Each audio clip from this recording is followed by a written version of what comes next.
So for this question, I'm working with error intervals. Lynn measures the length x of a piece of string as 1.8 centimetres correct to the nearest millimetre. Now, first thing I notice here, this is in centimetres, but this is in millimetres. So I'm going to convert 1.8 centimetres to millimetres. I know that 1 centimetre is equal to 10 millimetres, and actually, I can check that on my ruler. 1 centimetre is equal to 10 millimetres, so 1.8 centimetres. So multiply by 1.8 is equal to 18 millimetres. Okay, so Lynn's measured the piece of string as 18 millimetres. I'm just going to rewrite that. Correct to the nearest millimetre. Write down the error interval for that piece of string. Okay, so what we've got is, she's measured it, and to the nearest millimetre it's 18. Okay, so I'm going to call that bit, there's x. Now, x could be as low as 17.5 millimetres, because that rounds up to 18 to the nearest millimetre. And it could be as high as 18.49 recurring, because that would round down.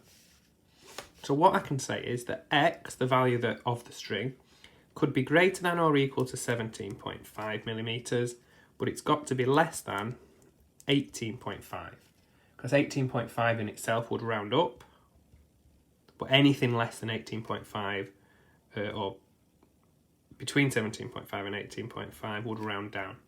Okay, so my answer to this question is there. X is greater than or equal to 17.5 but less than 18.5.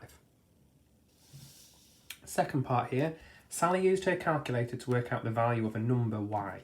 The answer on her calculator screen began 4.51. Complete the error interval for y. This is a different question. The answer on her calculator screen began with that. So that's definitely right. The numbers after it are the bit we're looking at.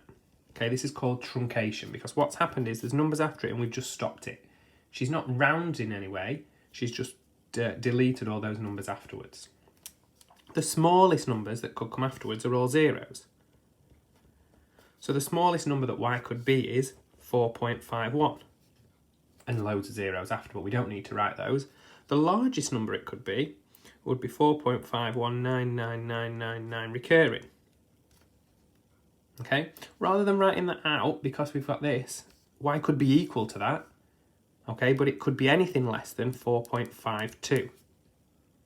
So because I've got that inequality symbol there, it means that y could be less than 4.52, which means that would be correct, but greater than or equal to 4.51.